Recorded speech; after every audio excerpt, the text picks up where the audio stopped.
Vibe Radio. Vibe Radio. Vibe Radio. 102.3. Le nouveau son. C'est le moment de la chronique du jour, les amis. Alors, Mariama, Macron a dit que le sous-développement de l'Afrique est dû au fait que nous faisons trop d'enfants. Ah oui, d'accord. Et moi qui croyais que c'était un peu à cause de la colonisation, un peu à cause de l'esclavage et beaucoup à cause de la fuite des cerveaux. Tu sais, la crème de l'Afrique, quoi. Tu sais, ceux à qui on octroie des bourses d'études et qui ne reviennent jamais. Les traîtres, lâcheurs. Et puis je croyais aussi que les multinationales en étaient pour beaucoup. Que nenni, je me suis trompée. J'ai même pensé à un moment que si on transformait nos richesses premières ou ce que nous cultivons chez nous, au lieu de les vendre bruts pour ensuite les racheter au prix fort une fois transformés en Occident, l'Afrique serait mieux développée.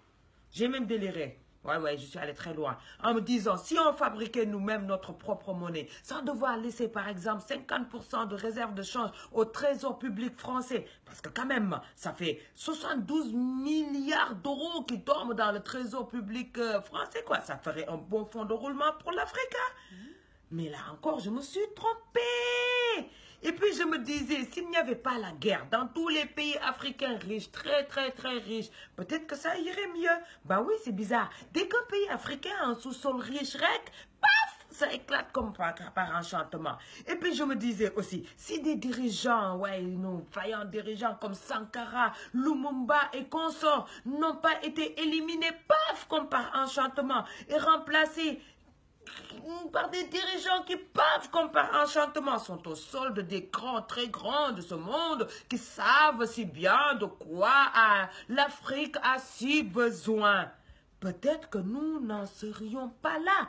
Eh ben non, mais je me suis encore doublement, triplement trompée. Pourtant, je croyais aussi que la surnatalité était la conséquence de la pauvreté et non le contraire. Je m'explique. Quand on est pauvre, on a moins de suivi médical, n'est-ce pas? Ici, même la sécurité sociale, pour beaucoup, c'est encore un mythe. Waouh! Et donc, difficilement, on a accès à la contraception. Parce que quand même, en cas de ouïaïoï, par exemple, accident de calcul, oui, il y en a qui comptent. Accident de rétention, il y en a qui se retirent. Accident d'oubli, ni tout machine. La solution, c'est la pilule du lendemain. Mais le hic, c'est que la pilule du lendemain là, coûte quand même presque le prix d'un déjeuner pour une famille entière. Surtout quand c'est répétitif. Alors, tu peux facilement jouer à pile ou face pour une bouche de plus à nourrir dans 9 mois ou nourrir toute la famille aujourd'hui maintenant. Mais là encore, je me suis trompée parce que Macron a dit que la cause de la pauvreté de l'Afrique, c'est le trop plein d'enfants. Macron a trouvé le problème. Voyez, Macron a trouvé le problème. Vive Macron, notre sauveur.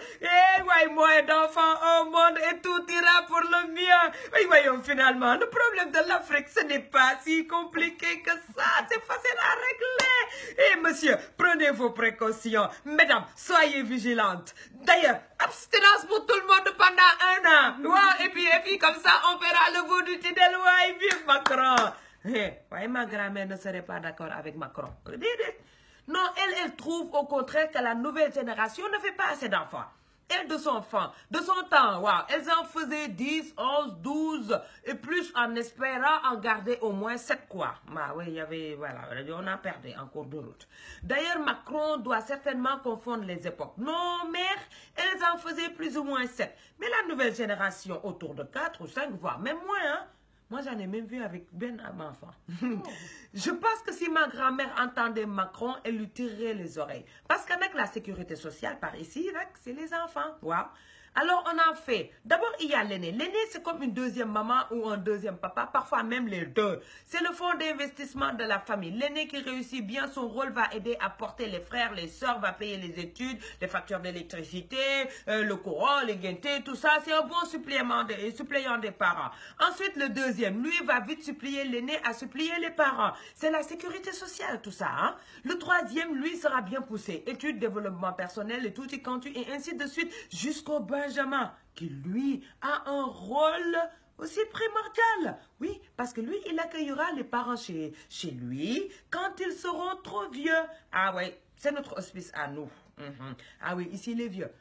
ne sont pas parqués entre vieux en comptant ceux qui sont morts. Non, non, ici, ils sont entourés des petits-enfants et de la vie familiale. C'est notre sécurité sociale. Bon, elle n'est pas parfaite, mais elle reste humaine. Donc, des enfants, on en fait. D'ailleurs, La Fontaine disait, un tien vaut bien mieux que deux, tu l'auras. L'un est sûr, l'autre l'est moins. Merci beaucoup, Marième Faye.